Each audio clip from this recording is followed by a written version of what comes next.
So all of that just kind of clashed. So we weren't building this cohesive network. I think that's when we sort of took the leap, the classic sort of startup leap, niche down, go small to build big. And that's where we started to see a lot of really good success with the current project I'm working on.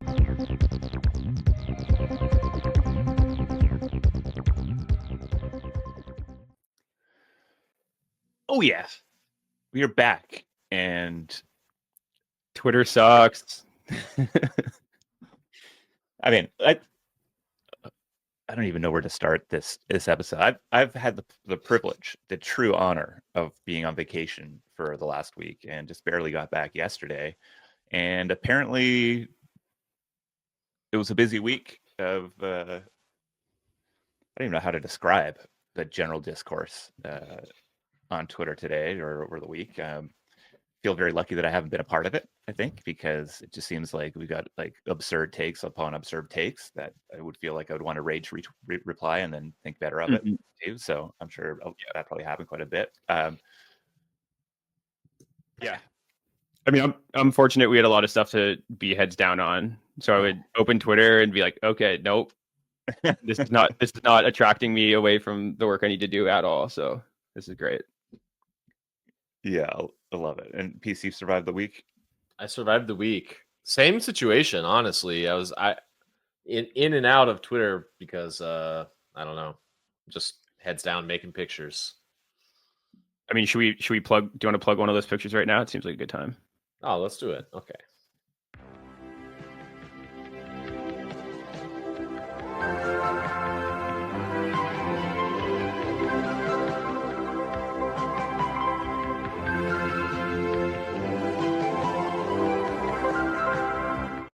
Are you not inspired to build? Come on, New York City. I mean, that was incredibly peaceful, which I needed. So thank you. Yeah, that's the vibe for the timeline, I think. Yeah, I mean, you guys have been hard at work. We have a Farcaster mini app spotlight at FarCon happening, which is the first weekend of May, I believe. What date do we have on there? May 3rd? Yeah, May 3rd. 2 p.m. Amazing. Sounds like it might already be at capacity, though. So if you're interested in coming, make sure you get on that list. It's on our C Club Twitter. And yeah, you guys have, I know, recruited a bunch of cool, interesting mini apps. So it should be a good afternoon. Totally. I think we have like 16 or 17 mini app builders who are all kind of pumped about this new world of distributing products directly into feeds and all the stuff that unlocks. So it'll be great. And if you are just planning on coming to FarCon, RSVP, because people are going to be in and out all day and bouncing around the city. So yeah, come on through. Great Link in bio. Cool. So, I mean, I'm coming in today's show with pretty, I mean, I vacationed really well in that I barely engaged with the internet during that time, which is honestly, I feel like I deserve a pat on the back for that. I'll give myself a pat on the back for that. Don't need anybody else to do it. Very proud of myself. And so I have very limited context on what is happening or has happened this week. And I felt like it's actually this sort of beginner's mind, the ignorant take coming in here and being able to jump into some of these conversations should be a fun role to play. So what do we got, Josh? What the hell's happened this week? Yeah, I mean, let's get into it. So I guess quick overview, going to talk about content coins and the base drama, of course. We need to. It was the hot topic of the week. Going to talk about Rodeo bits and viral distribution they've seen and some app changes they're making to kind of better acquire people from it. Some news in AI, open AI, and talks with Windsurf. So, the consumer app layer continues to be hot inside and outside of crypto. A few other things, and then have Nick from Tome joining later, which is another kind of great story that no one is mad about. So excited to have him join us and get into that. But yeah, I mean, let's jump into the content coin stuff. So I don't even really know where to go with this one, but I think you're probably all aware, but in case you're luckily not, the story kind of starts with Base, very simply deciding to post their Base for everyone slogan on Zora. Jess has been talking up content coins and Zora for quite a while. I think he's been personally posting stuff there, and they finally decided to kind of put their money where their mouth is from the brand account and started putting Base Media on chain as well. And So the first thing they posted was just base for everyone, slogan and kind of core graphic they use a lot. Inevitably it starts ripping.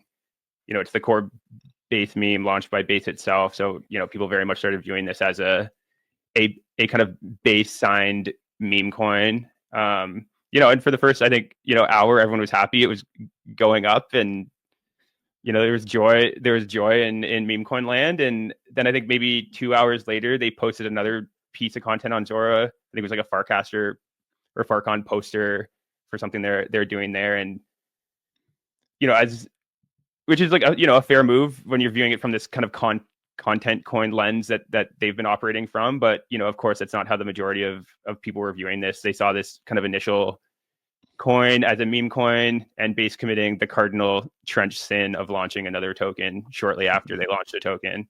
So everyone freaks out, token dumps, calls Base scammers, and then just all the haters kind of come out of the woodwork and pile on, talk about everything from Zora mechanisms wrong. Obviously, the Solana kind of Base battle got very heated, and a lot of the Solana people saw this as a great opportunity to kind of reemerge all their hatred for the other ecosystem. And it dumped. I think there's some ciphers that got a pretty meaningful percentage of the supply initially. So once the second token came out and they dumped it, I think it went from maybe 20 mil down to like 900K. This is when the kind of piling on started happening. And then, hilariously, like overnight, it started ticking back up, made new all-time highs. And I think it's been kind of hovering around like 10 mil since. But I mean, my general take from this is, Base clearly should have communicated their intentions to start putting all their media on chain better up front, and really been more sensitive to the social norms that currently exist. Like, I understand they're taking a different perspective on this, but you also have to recognize how people are going to see this and where culture exists today. I also think a big part of the story that wasn't talked about is that it was a bit of a mechanism failure on Zora and Doppler's part, as someone was able to grab, I think a single person got like 25% of the supply with an ETH buy early on. A few others had a huge percentage of the supply as well. So, when they dumped, it smoked the market and actually pinged Austin from Doppler. And, they're just kind of dealing with this very hard problem of creating a mechanism that works for markets that are 100 market cap and also 20 million market cap. And obviously the dynamics of those markets are very, very different. So kind of an iterative process they're going through to figure out how that works. I also don't know why people are kind of so mad or against the like coin everything economic Instagram vision Jacob's running at. Like, who knows if it's right? I think there's lots of reasons to not like it. I think creators don't like it for many reasons, but I think it from my perspective, it's certainly an experiment I want to see play out. And I like that they're taking a different lens on this than other people are. And I think maybe my last point is, I think all this cynicism is just brutally unproductive for the space. Like, I tweeted this morning, but do people actually want anything new to be tried here? Do they just kind of want this to stay some stagnant industry that perpetually remixes the same old?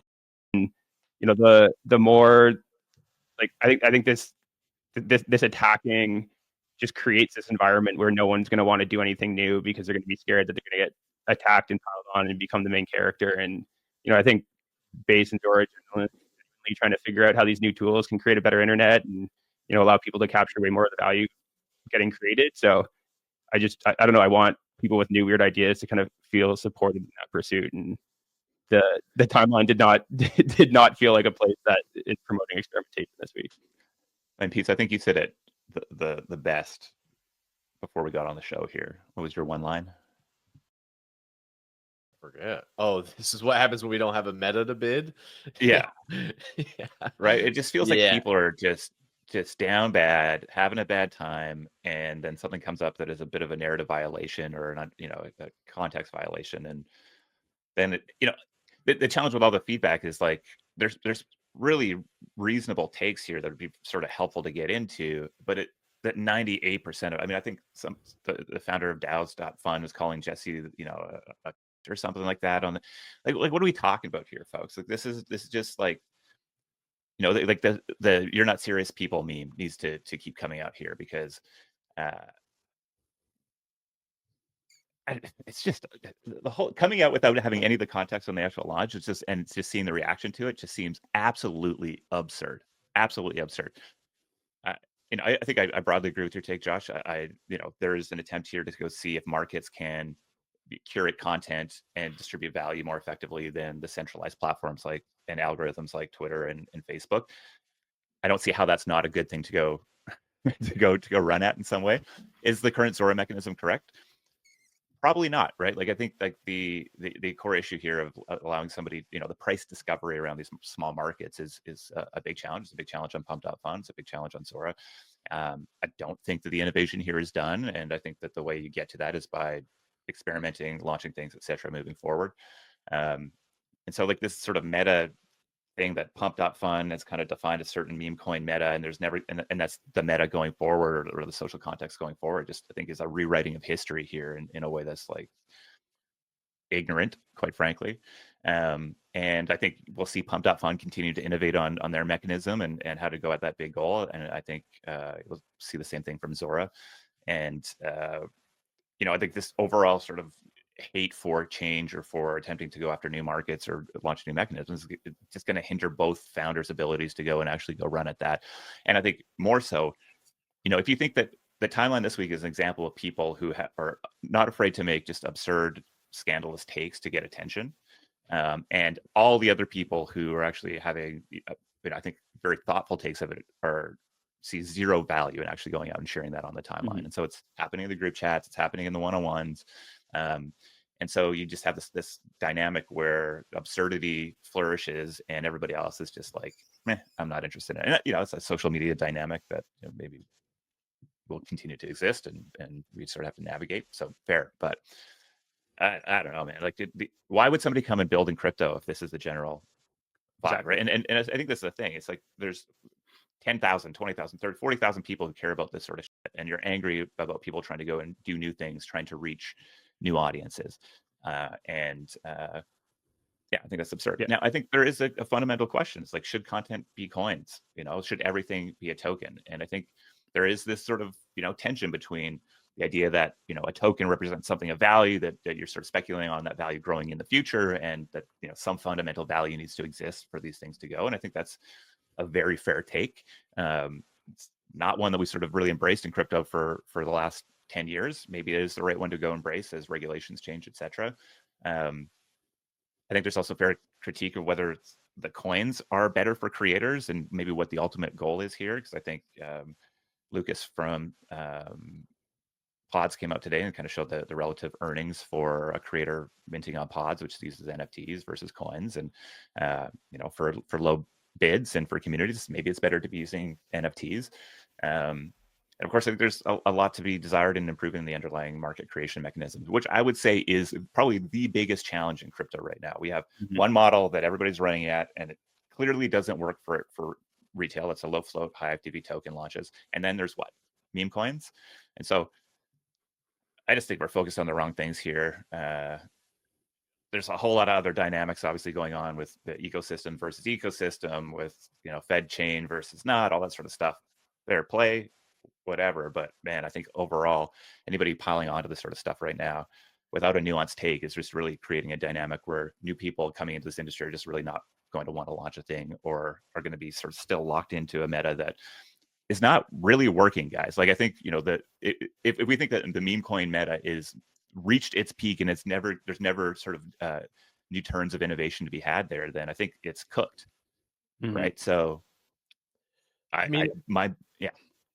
think this is so interesting just in this comparison where it says like one piece of content to singular value, meme coins, aggregation of content, aggregated value.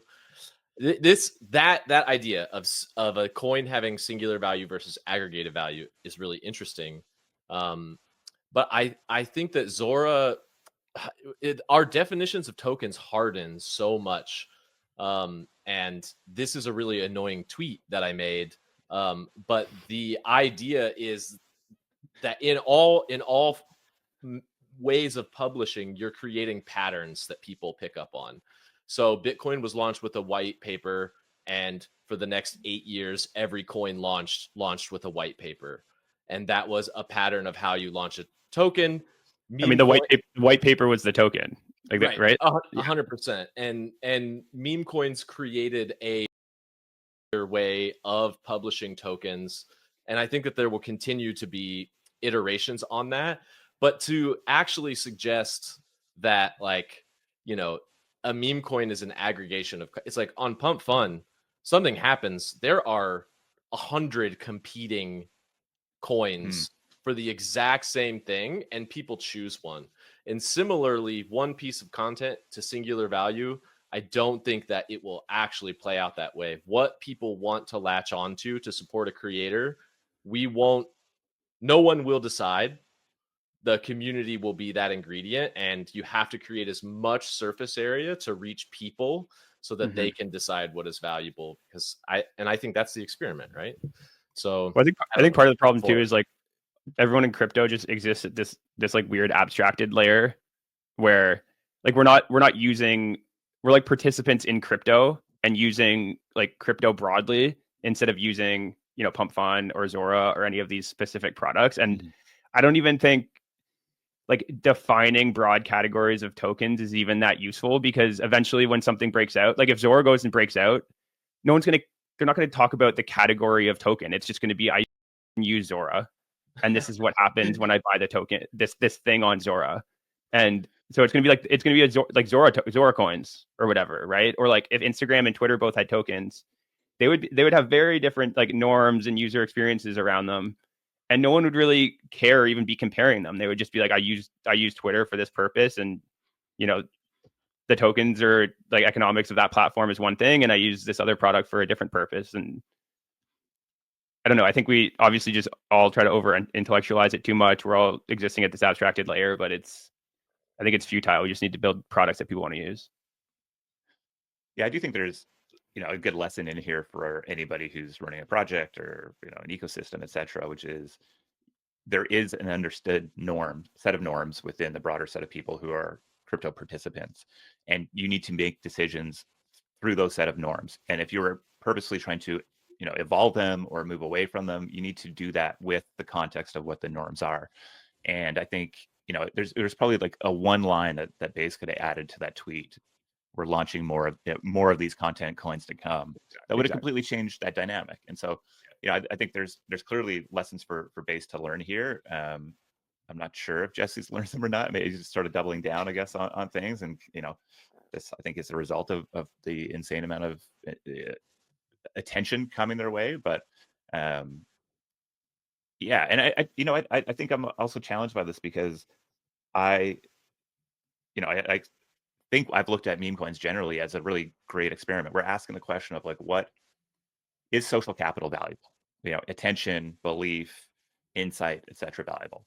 And I think that we just continue to see that prove to be true, right? That whether that's, you know, social tokens, whether it's NFTs, whether they're meme coins, it's clear that social capital can be valuable.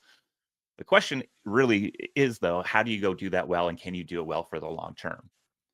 And I think that second question is one that we just have made very, very limited progress on over the last, well, I think 4 years since C Club has started. And so we've both seen more of our thesis proven to be true, and also the sticking point, the fundamental challenge, continue to be the sticking point in the fundamental challenge. And so, yeah, I think we need to be running at a bunch of these sort of experiments. And also, I think that maybe it's expectations, but I think it's ultimately around the mechanisms that we design here that are either going to work or not. And I don't think this one piece of content or drama or whatever is going to be, you know, the definer of whether that this sort of new meta is true or not. And at the same time, you know, I think the simplest message is this is our vision, this is our token, come be a part of it, right? And so the idea of really clearly defining, you know, what the vision is, and whether you want to call it a meme coin or a product token or a network token or whatever A16Z is going to come up with to define these new token words and give us nice flowcharts. You know, I think like focusing all that attention, if you were a project builder, into one token just seems to make the most sense for me.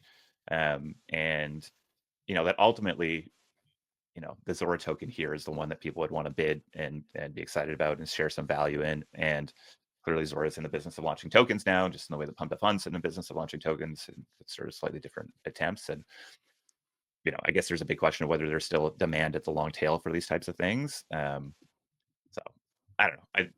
I understand the dissonance potentially, or like the frustration and not being able to really tell. Yeah, to sort of tell the difference between those two, maybe in how they're positioned, etc. But I agree. New ideas deserve new issuance. I mean, traditionally we've seen mechanism and sort of new token models or ideas be very tightly aligned, and so yeah, they think that's really the fair way to describe Pump, is that they kind of found a new simple mechanism that really unleashed a new type of behavior. And I think the big win is to go find another one of those that works, and Yeah. let 1,000 experiments thrive or die. Yep. Also, I don't know if going on Bankless for your revival roadshow is necessarily the right move, but No Should have comment. gone to CoffeeZilla. sure. Where's CoffeeZilla when we need him? You know. Yeah. Oh, All right. It's got other shit to yeah, get into. sorry. No, but that's the other point, right? Like, there's everybody out here calling people scammers. Like, Right. Jesse's not a scammer, but the guy's like a very kind, nice, well-intentioned dude. Who's not afraid to be cringe on the internet, which I have a sense of admiration for. But yeah, somebody was comparing this to Libra coin launch. I'm like, well, if you can't tell the Come difference between on. these two things, then you just need to go bury your head in the fucking sand for a couple of years. And Yeah. it's just like lost a lot of. I don't know. Maybe I was going to say lost a lot of respect for people on crypto Twitter, but I'm not sure I had a whole lot of respect to begin with. And some of you loud voices out there just look kind of Too- dumb.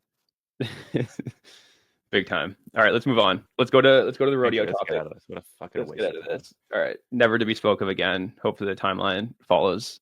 Yes, I wanted to talk about rodeo for a few reasons. So one, I mean, related follow up, but it's just great to see consumer crypto teams start to like build distribution channels beyond crypto Twitter, which just continues to be a cynical wasteland. And Rodeo had a reel go viral this week, hit 1 million views, talk about an artist using Rodeo to monetize their art. It's great. I watched it. Very great wholesome video. I asked if they had attribution to know how many signups and new collectors this drove, because this is ultimately what matters. And I think really where a lot of crypto products fall down, and didn't get a response, but I opened up their Dune dashboard, and it looks like it had basically no impact on kind of their core fundamental metrics. But it was cool to see today, actually, they announced that they're switching all of their posts from being priced in ETH to being priced in USDC. I don't know if this is going to fix it. I think onboarding onto an app and having to deposit money to actually go have the core experience is kind of a big sticking point. But yeah, I think onboarding and education continues to be a challenge for many crypto products. But I don't know, it feels like we're close to some breakthroughs. Going to talk to Nick from Tome shortly, and they've had some success on TikTok and actually acquiring users and retaining them. So excited to see some early signs of kind of viral distribution and effective acquisition working. Peace, can you go to the tweet that they sent out today announcing the switch to USD? Oh wait, here, that was it. Sorry, that was it. I think this is an interesting line, right? Still on chain, just none of the crypto. I think it's a Boo! well, I think it's an interesting line. I think, Yeah. I mean, clearly it's still full of crypto, but I think it's talking. It's we're seeing teams recognize the need to break out. I mean, it's not a new thing, but into new markets. And I think clearly the depositing of money is a challenge, and that's probably why people are focused mostly on crypto native users versus net new users. I think the volatility of your earnings is a challenge as well, and I understand. I think going to USDC, I think makes sense from that perspective. It's going to be a lot easier for people to understand. You're not taking on sort of the risk of your thing dropping 50, 60, 80%, off your earnings. And I think it has been a poor decision in the past to try to not focus on crypto native folks. And I think that has continued to be true and will continue to be true until it isn't. And so I think seeing more and more teams trying to go run at that next level of attention and user base, I think is hopefully a sign of that sort of shifting. And I think the Rodeo team's done had a big focus on usability and onboarding, etc. So we'll see. But yeah.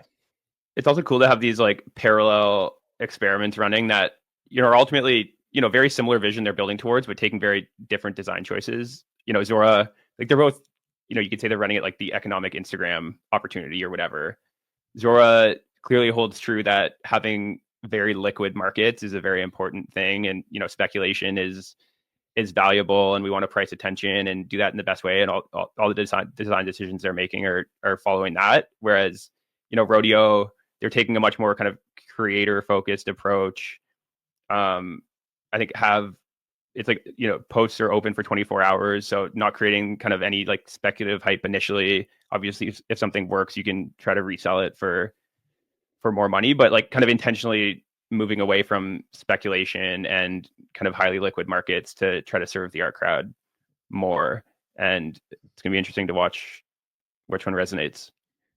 Yeah, and I think there's like the meta question is, does adding an economic, is the economic part the issue with these products, right? The incentivized actions, the speculative actions at some level.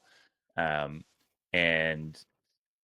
I think we know based on the data that if you start to like incentivize specific actions, you disincentivize the more organic actions and sort of end up in a different place than maybe you would if there was generally organic users of these products. And it's interesting to me just how hard it is to get it may be an intractable problem that I think we need to hold that in our minds as a possibility, right? That as soon as you add incentives into a thing that are understood, then the game changes to be around those incentives. And so getting those incentives really right is key.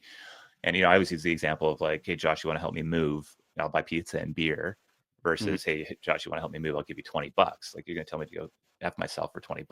Your time's worth more than $20, but for pizza and beer and a good time, you're going to come hang out. And so I think this is like the headwind that folks are pushing against. And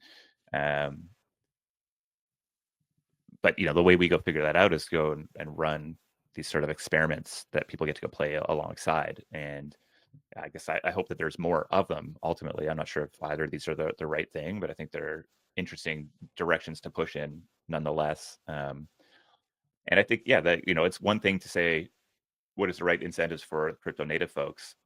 When you step out into the wider market of like true consumer apps where there's millions of people using these sort of things, the expectations of those users are so drastically different than those that are in crypto, and it's going to require apps to go make some pretty opinionated decisions here to try to go after them. But I think that Austin had a really great I think it was Austin. There's sort of this assumption that Twitter and Facebook and these things aren't financialized right now. And I think that's just such a silly take. Like they are some of the most incredible economic engines that exist. The reality is just that you and I don't get really any of that underlying value. Totally. And so I feel like we just lost the plot on what like the overall narratives are. We just come through and say, okay, well, it's, short-term speculation is the reason that I'm going to be in crypto. And if you don't give me good short-term speculation games, we're going to crash out on the timeline. And to me, the core reason I got into crypto is because you have these networks that are incredibly valuable because of our participation in them, and we have no ownership, no say, and really just our economic participation is at the whims of the algorithm and the owners of those platforms, and that just seems kind of fucked up. And so this sort of ownership narrative to me is the one that really I think is has really been underserved in the last little while, underexplored, and I think the thing that at least to me is where I find conviction and where I hope more of the conversation goes. And so I think that's again why this sort of crypto Twitter circle jerk is just so frustrating. It's just we're hanging out in a little forest, just yelling around, calling trees not trees, or arguing about what trees. And there's just this whole big beautiful world out there that we could go play in, and then instead we're just shooting each other in the foot. Just so silly. I mean, I think this is as perfect of a segue into our conversation with Nick as we're ever going to get. So I see him down there. I'm going to pull him up. Nick, how are we doing? You must have been listening to the last 5 minutes and just like, let me in. Yes. Full vibe reset here. Let's just do a full vibe reset. Hey, Josh. Hey, Jess. Thanks for having me today. Good to see you, Nick. Yeah, man. Excited to. So we caught up earlier this week, and I think so much of what you're thinking about and your story is just going to be really valuable for more crypto builders to hear. So I'm excited to get into pieces of it. Do you just want to start by, I guess, introducing yourself and then starting back at Do you want to just go beginning. through like the theme Yeah. to Tome story, and then we lore. can dive into specific? Yeah, give us the lore. Exactly. Yeah, well, I feel like that was the perfect segue because, Jess, the reason that I got into this whole world is exactly the same. It's like, how can we reinvent the business model for these social networks? That was the whole piece of it. Because I started my career, I was at Facebook for 5 years. I was really trying to build those tools that were bringing people closer together. I bought fully into that mission. I was on the Facebook stories and sharing team. I built music stickers that were used by hundreds of millions of people. I just loved the thought that I could build something that would help them express themselves and add a soundtrack to their life. Ultimately, though, like it kind of ladders up. Oh, and here's my Tome referral page as well. If you log in, I can also share and like go to that part of the story too. But I love the idea of creating customizable and personalizable spaces on the internet. And so the vibe of Internet Explorers and my path through the startup journey definitely aligns in that way as well. But so I went from Facebook stories to their sort of internal incubation arm within Facebook. So it was the new product experimentation team. We were trying to build 0 to 1 new social networks. The idea was basically, can we build the next Instagram internally to Meta? And we had a couple of fun cracks at it. I built Collab, which was a music remixing app for musicians during COVID, sort of allowing people to come together from all over the place and create music together.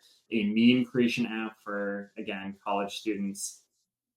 So like all of those like fun, just sort of 0 to 1 social experiences, that is my bread and butter and sort of the Facebook way of thinking about things, analytically measuring retention, figuring out what works, and then iterating on them.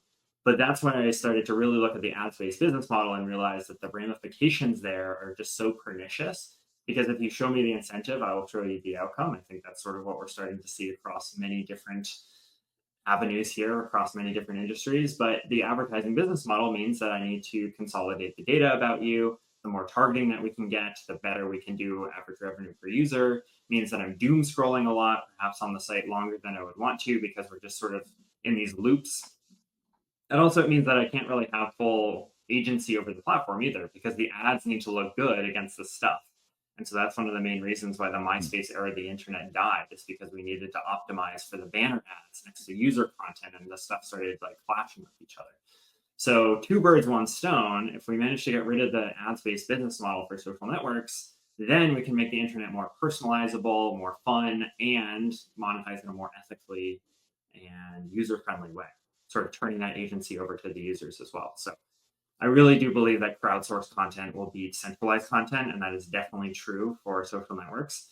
This, as you might imagine, let me start to explore a lot of stuff in the crypto Web3 space, because I think a lot of those early decentralized networks back in 2022 is when I started the company, sort of led to a lot of those same ideas around ownership and creativity.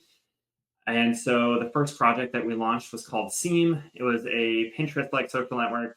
Josh has got it up over there. You could create these really fun, customizable profiles, collect content from all over the internet. And the main core hypothesis behind it is that the future of social media and social networks was going to be the mini app, because it's getting easier and easier to write code. And so why can't you write code to create the content on the platform? It was a very opinionated take on what frames, or I guess now they actually are called mini apps. They sort of influence that into the development of it. But we had a couple that went really well on Seam. So you could use pixel art, for example, and create pixel art. We had a book sharing mini app, a little bit of foreshadowing there. That one did very well, where you would search for books and be able to post them. It was a creative tool composer. And we had a lot of really good success stories with that. We ran a bunch of college activations. We had a bunch of hackathons. We were really trying to reinvent the way that people were able to plug software directly into social networks, which I thought was really fun. Ultimately, though, that's a really, really challenging way to build a social network and like one cohesive community, because everybody was coming for their own thing. We had, a GeoGuessr kind of thing, that was fun. You could play GeoGuessr. We had a bunch of pixel artists, and that was cool. And we had a bunch of people who were there for the crypto stuff. And so all of that just kind of clashed. So we weren't building this cohesive network. I think that's when we sort of took the leap, the classic sort of startup leap, niche down, go small to build big. And that's where we started to see a lot of really good success with the current project I'm working on, which is called Tome. So it's a best app for fantasy readers, allowing you to have these really fun, customizable profiles and also share your fan theories, talk about the books you're reading, and sort of build that community. So rather than Goodreads, which is just this static old, also Amazon classic story of monetizing and just monopolizing this thing that should be a good for the internet, of like they're just grabbing all of your data from there and feeding it back into the Amazon engine. I'm a big reader, I'm a huge fantasy nerd, and so having that on the side is like, also we're going to go after that, I think is important to me. But in terms of seeing some success, we sort of immediately saw a shift once we niched down. So we went viral on TikTok right about the time that the TikTok ban was happening. We got a couple 100,000 downloads, which was very, very exciting. We hit the top of the App Store in the books category. And I mean, there's so much more to dive into there around like the fear of being deplatformed on TikTok, which led to sort of our initial success there. And I mean, our retention's looking good because we have a very core group of people. We have vibrant profiles that are being created. We also have monetization now through our Tome Keeper program. So we're making some MRR, which is kind of exciting. People just being there to support the platform. And yeah, excited to sort of take this little nugget and build it out into like potentially the next dominant social platform.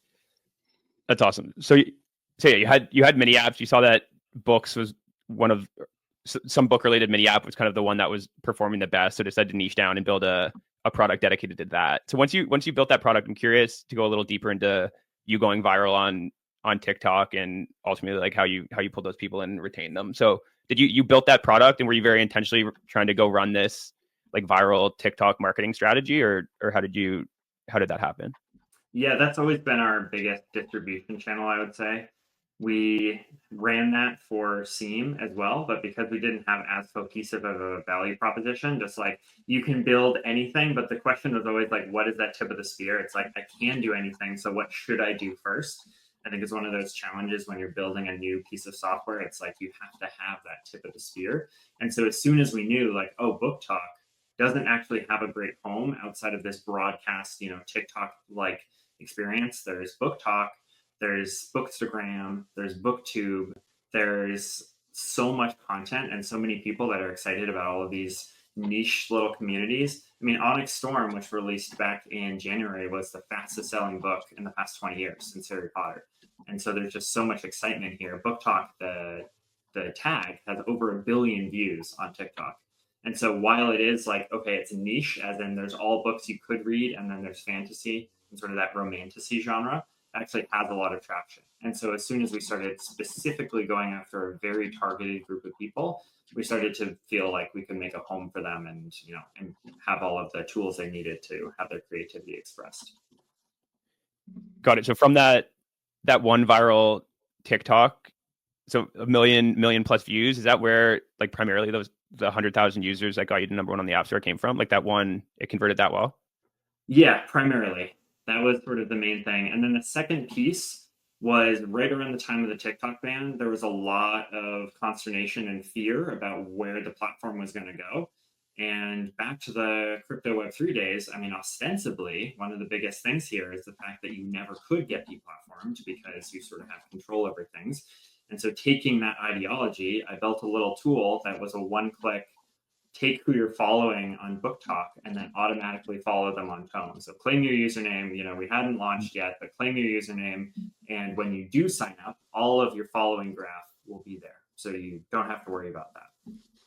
And that was a huge selling point for a lot of these creators because they spent so much time being like, I read this book, I love it, here's why you should read it, thoughtful intellectual reviews of books all of a sudden just could get wiped away in an afternoon. And it did for that short period of time before it got reinstated. And so we got a lot of earned media of these creators who were very scared about losing everything they had been building up for this larger period of time. Then they were able to be like, don't worry, go to claim.tomebooks.com. Everything's going to be fine. And so that also drove a lot. There was like one day in particular where everybody was like freaking out about the ban. And because I had built this tool, it was the natural thing to sort of enter into that conversation. Got it. Very cool. So now you have, I mean, your metrics look great, right? I think 100,000 monthly active users, very good percentage of those are weekly active, daily Mhm. active. I think the interesting position you're in is still like, you know, holding all of these kind of, you know, crypto grounded ideologies is being very true, but largely having a very non-crypto audience, or even probably an audience that hates any mention of crypto. Yes. And so a lot of our conversation this week was still, you know, you holding that true, wanting to figure out how to, you know, effectively distribute ownership to your community, give them kind of, you know, more kind of owned experiences, or at least a sense of psychological ownership. So could you talk a bit about how you're thinking about navigating that? Yeah, and so going back to the North Star about like why I'm even doing this in the first place, besides just making a really cute and fun place to be on the internet, is because I do want to disrupt that advertising business model. And I do want to turn it back over to the users. I think not only is it better from an ethical standpoint, I also think it monetizes better from a area under the curve standpoint too. Advertising just takes the, you know, everyone sort of monetizes the same. If you're a power user or super user and you really love customizing things, you should be able to chip in a little bit as well under that side. And so when I think about it, it's like, how can we help people get rewarded for the stuff that they create and make sure that they're rewarded fairly for all of that stuff? Earning your way in. One of the things that has always been a challenge for me with existing crypto projects is the idea that you have to on ramp as your first activity. And a lot of our users are not financially capable of doing that. You know, we don't have large bank accounts that sit there and accumulate interest and all of that.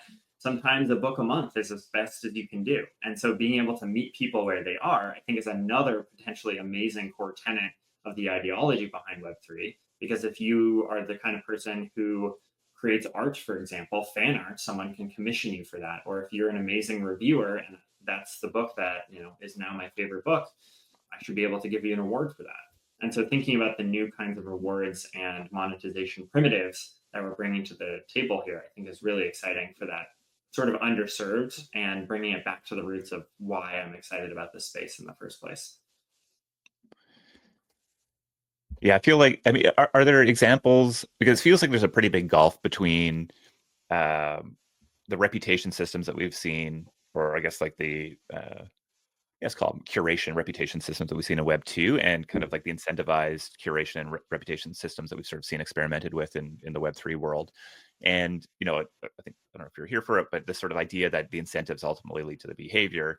And, you know, I guess I'm very curious if you think there's a way to cross that chasm in some way, or are you really still leaning into what maybe has more worked in a more Web 2 way, and hoping to advance that to the point where maybe there is more of like an incentive mechanism that makes sense? Clearly you've thought deeply about this, so, you know, if you wanted to share how you're thinking about the broader value flow through the platform, that might be interesting as well.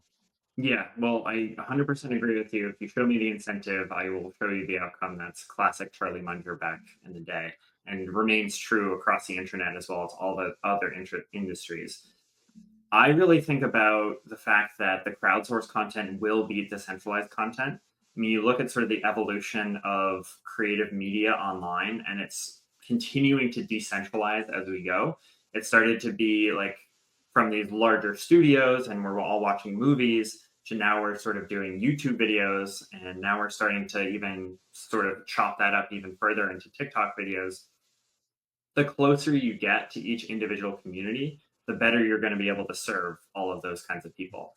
And back when I was at Facebook, the best thing that we could do is sit in a boardroom somewhere in Menlo Park and decide, okay, I think this is going to be the best way that we're going to share music with people. And I built a lot of cool beat matching, music lyrics, all of this stuff. But ultimately, at the end of the day, we released it to 1% of the world, saw how it did, and went back to the drawing board. And it was basically like, do you guys like this? Do you guys like this? But the better way to build software and also just culture is to let people express themselves. You don't have to have that go back and forth, also have it be gated in these towers that exist in other parts of the world.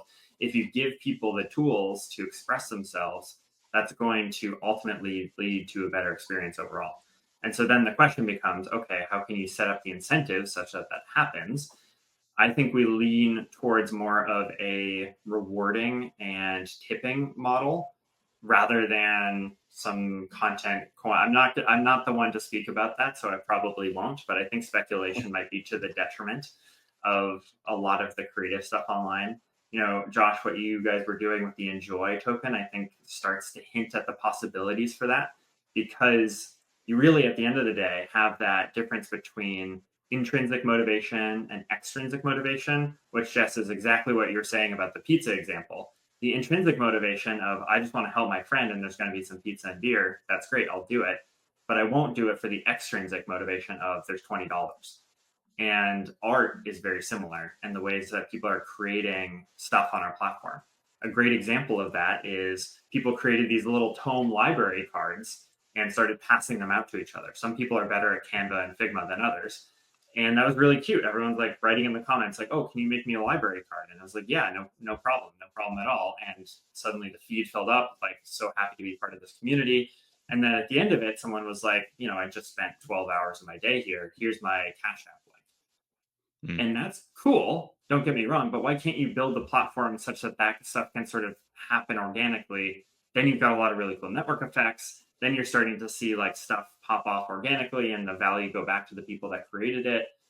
I'm really excited. I think we're sort of at almost the precipice of this creative revolution online.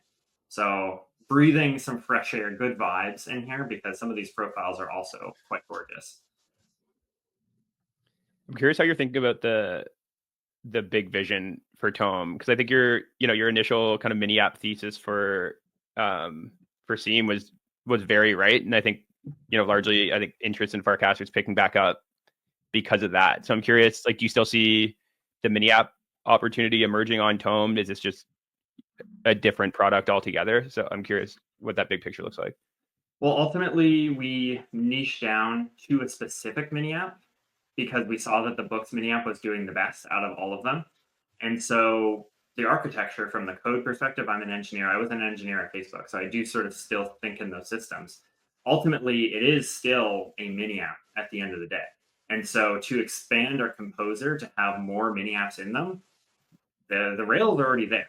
We already have an open source repository that's still live on GitHub for all of the Seam mini apps. And so you can go in there and look at the open source code. And I think there's a world where you can start to remix and get the rewards from stuff being remixed and sort of all have this really fun attribution chain that comes from that. So that's definitely still on the table. And I think as you start to grow out from, we're in fantasy books now and already seeing these incredible numbers, then you go to all types of books and reading, then you go to all types of media, and then suddenly you're just like in this creative place where all of this sort of comes together. I do want to expand it out to let everybody create media together. You're exploring My Name Is Not Zach's profile here. He's just so talented about just sharing all of the stuff that he likes. And like, that's a gorgeous book cover right there. That's wild. Sure is. I also shared, we're doing a profile contest right now.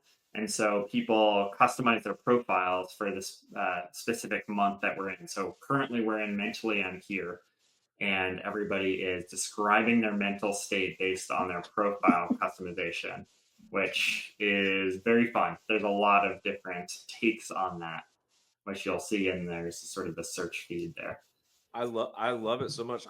I can't pipe in my phone right now, but I'm like scrolling through and seeing everyone's post styles and profiles is really fun. People on here crying because their books aren't coming until Monday. Sucks when the order gets pushed back. Yeah, right. It sucks. It's cool. It's an awesome niche to just jump in, and I barely read. Maybe you should start. I know. Plenty of recommendations. I cannot stop appreciating the covers. Like, I saw the emboss on that witchcraft cover, and I'm like, I'll just stay here forever. Yeah. I know. There's so much creativity in this niche. So you sort of niche down, found an audience. They're a rabid, interested, creative audience. Is there a sense that, like, where do you see scale coming here? Is it to just serve this crew as deeply as possible, or do you see there being sort of adjacent markets or communities to sort of focus on? How are you thinking? Yeah, it helps. The end goal here is helping everybody express themselves better and creating a home for everybody on the internet. That's what we were doing at Seam back in the day, was you could create a piece of software that would best serve your community no matter where it was or what it was. And we niched down all the way there. And so now the question is like, how do we sort of grow from here? I think there's sort of two angles to it. One is from the pretty obvious product perspective of everybody reads different things, and we're already starting to see sort of outgrowth into these topic-based forums. So this week, for example, we're launching tag communities, which for every single tag on Tome will then create a Facebook group-like experience where you can follow all of the stuff and posts in there. So that's kind of a Facebook wall-esque experience. And the themes and the memes and the communities. I saw someone was posting about WrestleMania because that's going on. And so the best way to build a social network, in my opinion, is to be a gardener and to realize that you're planting some stuff and that will initially seed your planter beds and such. But ultimately, you're just kind of cultivating new areas and propagating as things grow. And we're already starting to see that where people are coming together because they like to read the same genre, but then ultimately sprouting out into all of these different directions. And you see here that people have lots of different interests. This is the Mentally Here profile contest where they're all creating profiles that speak to them.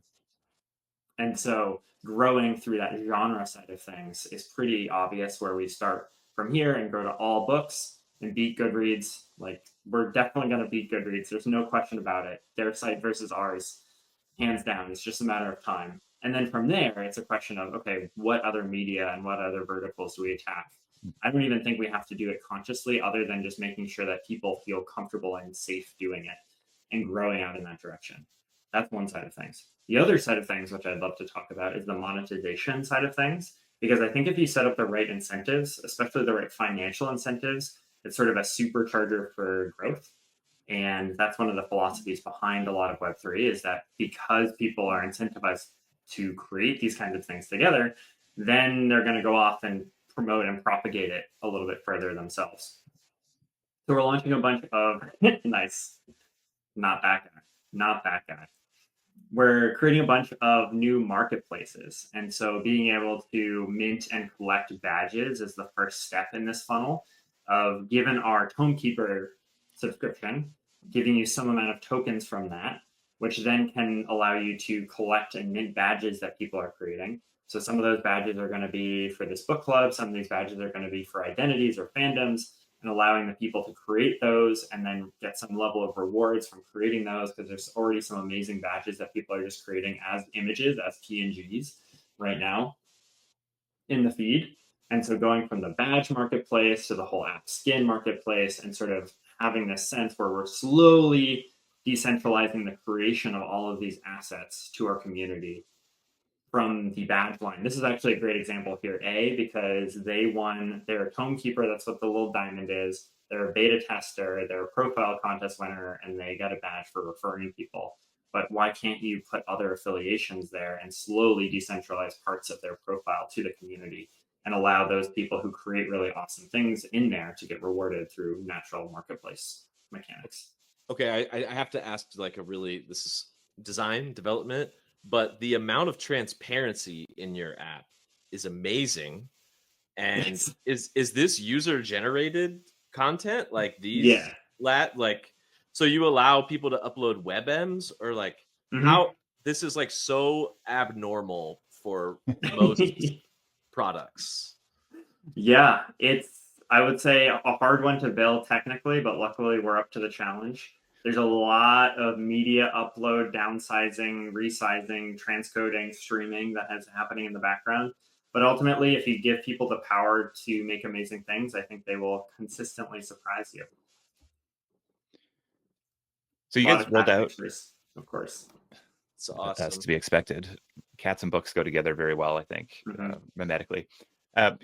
Your first sort of monetization efforts was rolling out and I can't remember what you call it specifically, but a way for people to sort of signal their belief and support of patronage, ultimately, of what you're doing there. I'm curious what the thinking behind that was, and did it meet and beat your expectations, or?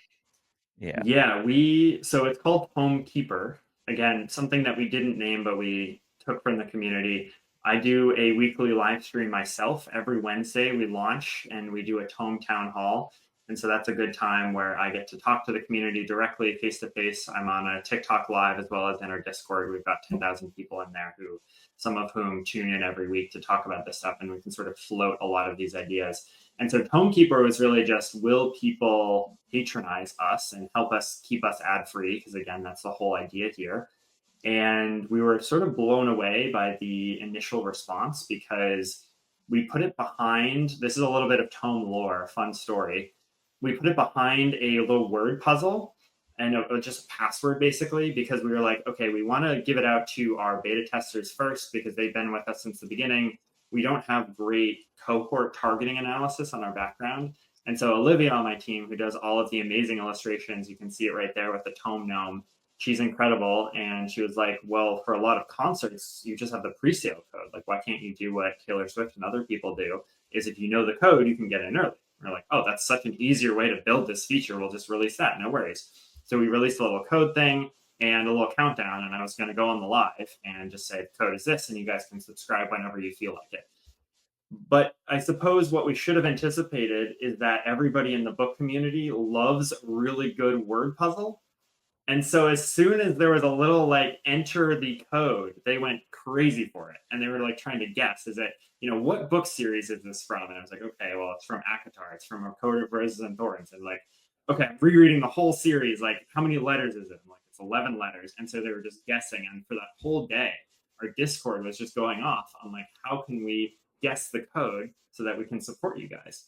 And eventually someone did crack it and they were able to guess the code, and then it sort of spread like wildfire through all of the other channels that they're connected in. And we got hundreds of people to support us in this subscription, which I'm just so flattered and grateful for, that there's some hope that we can build this platform that is just going to be entirely user supported, and we don't have to sell advertising, and we'll never do any of the data stuff that we had to do back in the day. I'm moving away from that. And so that's like the fundamental foundation for a lot of this stuff. You get a cute little diamond, and you do get the number of what the time that you subscribed was. And so that is sort of the foundation. And we're continuing to build new stuff for them too. So they get custom reactions. They're going to get a lot more stuff in the future that you'll see over the next couple of weeks and months. Amazing, man. Well, we're running out of time here with you. Sure, we could dive in a bunch deeper. Yeah. But if this is the first time you're hearing about Tome, clearly it's a product you need to get in and participate in and sit with, because I think Nick and team have made a bunch of really interesting decisions here, and there's a large and growing user base there. So it's probably even more fun experimentation to come, given the sort of community and interest you have there right now, which I think is one of the biggest blockers to being able to really iterate, is have something people truly want and to the ability to go serve those needs. So yeah, appreciate you hopping on. Excited to see the early interest in Tome and to have seen your journey since the early days and the shifts that you've made. Wonderful to see. And you got Peace. I mean, I'm sure he's going to be one of the least well-read, most gorgeous looking user out there on your platform. Profile customizers as well, though. We need those. Yeah. We need the artists amongst us. Amazing. Nick, where can people try out the app or follow you? I guess we have you up on Twitter here. Yes, it's Tome on the iOS App Store or tomebooks.com. Definitely give it a shout out. Amazing. Thanks, brother. Cool. Excellent. Best of Thank luck. you so much for having me. Cheers. Peace, dude. See ya. Oh, I like a nice counterbalance to crypto drama. Dude, it was so wholesome, like scrolling through that platform. Feels awesome. cozy. Feels cozy. Yeah, it's awesome to see. I think this sort of like desire and ability to connect into the wider markets using broader platforms, alongside a very ardent and passionate niche that you can go serve that has been underserved. It's just such a great opportunity to go at. And I think there's a lot that other builders in the crypto space can learn from what Nick and team have done, including, I think the place that we didn't get into is just like what that dynamic was from shifting from where they were going into this niching down, and the conversations with investors and with team, et cetera, that kind of go into it, because it was maybe a non-obvious pivot for them to make if you weren't following closely, but clearly Nick and team had the conviction and ultimately the data to back up that decision. So a good counterbalance to maybe the start of the show, where there's a sort of the world has already found, the reality has been formed already, and you need to conform to it and just serve only crypto people. I mean, what was that tweet? At the end of the day, it's all the same. What the f are you talking about? Come on. Why bother? Why bother trying new things? I don't want to live in that world. I don't want to live in that world. Trying new things. What an absurd take. Nice. We got.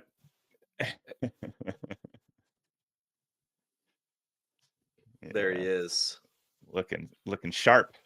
Did you have a teacher that looked like that? I feel like probably all did at some level. I did. I had a math teacher that looked like that. No, music for me. Ooh, yes, that's usually a good one. A good one. Damn, actually, my band teacher did look a lot like this guy. Trumpet player, very mean. Oh, lips of a trumpet player. Yeah, totally. I struggled with that. Can we roll that video one more time before we get out of here? We can for that quick lightning round. No, lightning round. Do I not have? Do I have it? There we go.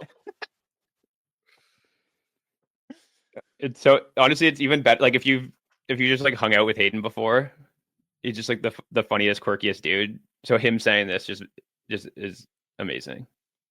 I've never considered saying Unichain is for squirting and pimping. Not that shocking to me, to be honest. Oh man. Yeah. It's time for a regime change in crypto. We need a new narrative. This is just exhausting. We need something. But the best part here is, I mean, it's a very selfish thing to say, but we get to spend our time talking to passionate builders every single day of every single week. And the vibe is very different there. It's very different. People doing the things they wanted to do for the longest time, experimenting with tokens, experimenting with new revenue models, experimenting with new distribution models. And we might even have a market structure act that ultimately gives pathways for people to go do the things that we wanted to go do for the longest time, which I think is my bullish take out of all the drama that's happening out in the broader political and technology world. So, and I think that's shared by most of the builders I talk to. So I get weirdly excited about like the ebbs of interest and attention and belief in crypto, because I've just seen it so many times and it just proves to be wrong every single time. This time might be different, I guess. Maybe we're all cooked, but God, I just don't think that that's what history has shown us in any way. I mean, I'm just getting increased conviction that the crypto breakout products are just they're not even going to go through crypto Twitter. It's like, you talk to Nick, very like crypto native builder, very grounded in crypto principles, but he's just going to like, suddenly it's going to integrate crypto and he's going to have millions of users and it's going to be the first that anyone in crypto is hearing about it. And we've talked to a number of builders who are going crypto that Twitter's path. a local maxima. 100%. The best you can achieve, local maximum. And yet here we go, slave to that algorithm every single day. Actually, I haven't really not been engaged in X in the longest time, probably to my detriment. So we'll be changing that, but it's just not the place for sane conversation. If you value your mental health, you don't log on to Twitter. And the loudest voices there, I don't actually think value their mental health. So congrats to them for having that gene turned off in some way, broken in the right ways to go thrive on Twitter. We can dream, I guess. Okay, play that video. I mean, the video needs to be played twice. That's right. New York heads, pay attention.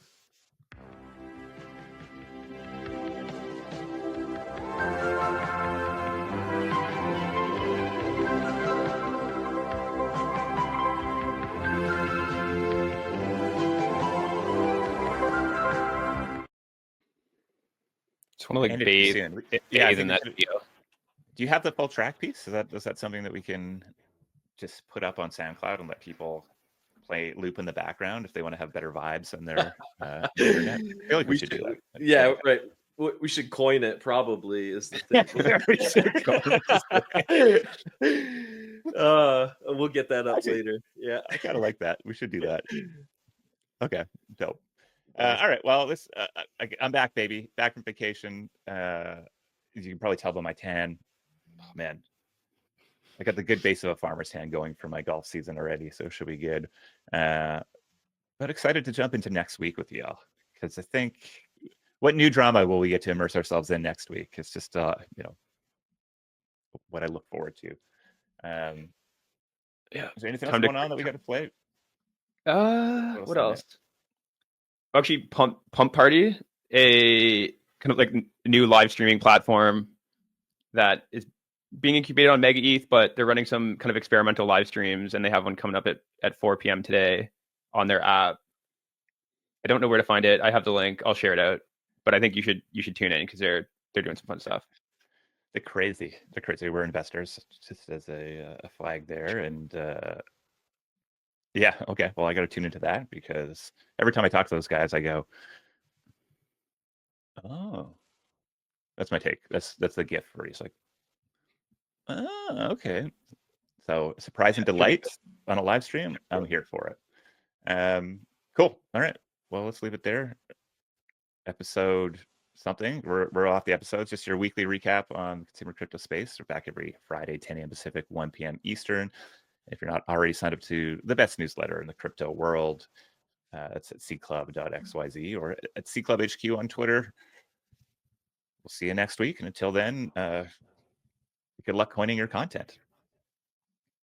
Ciao for now. Peace.